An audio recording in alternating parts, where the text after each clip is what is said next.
This Surah Ikhlas is the touchstone of theology. And if anyone says that so and so candidate is God, and if that candidate fits in this 4-line definition, we Muslims, we have got no objection in accepting that candidate as God. The first is, Qul huwallahu ahad. Say He's Allah, the one and only. Second, Allahu samad. Allah, the absolute, the eternal. Lam yalid wa lam yulad. He begets not, nor is He begotten. Wa lam yakul lahu kufuwan ahad. And there is nothing like unto Him. This Surah Ikhlas, it is the touchstone of theology. Theo in Greek means Lord, and logi means study. Thus, theology means study of God. Like how, if you want to buy or sell gold, before doing that, you will go to the goldsmith and verify the gold, whether it is 24 karat gold, or whether it is 22 karat gold, or whether it is not gold at all, because all that glitters is not gold.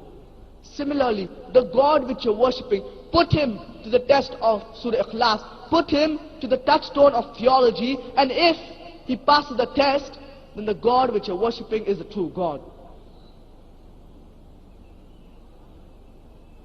Many people say that Bhagwan Rajneesh, He is Almighty God.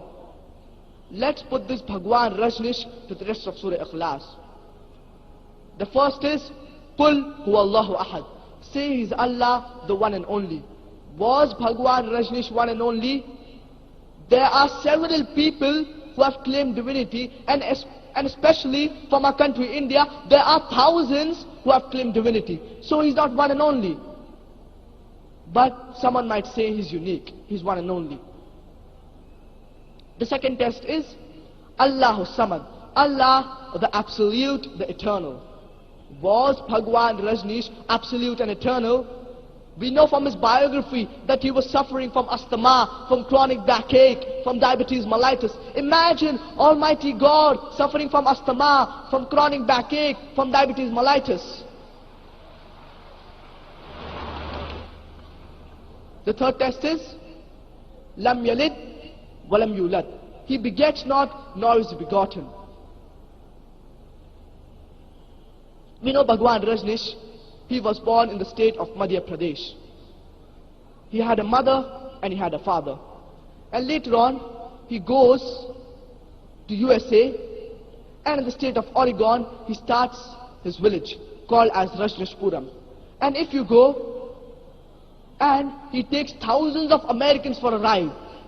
Later on, the American government, they imprisoned Bhagwan Rajneesh, and Bhagwan Rajneesh was saying that the American government, they were slow poisoning him. Imagine Almighty God being slow poisoned.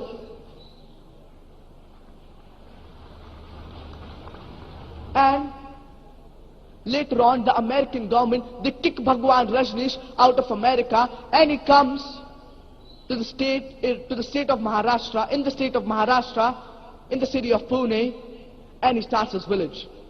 And if you go on his tomb, on his samadhi, it is mentioned, Osho, never born, never died, but visited the earth from the 11th of December 1931 to the 19th of January 1990.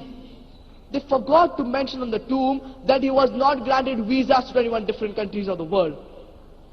Imagine Almighty God requiring visas to travel to different countries of the world.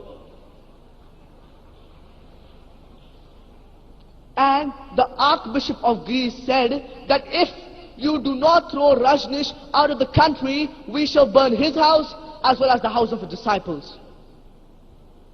And the last test is so stringent that it does not befit anyone but the only true Almighty God.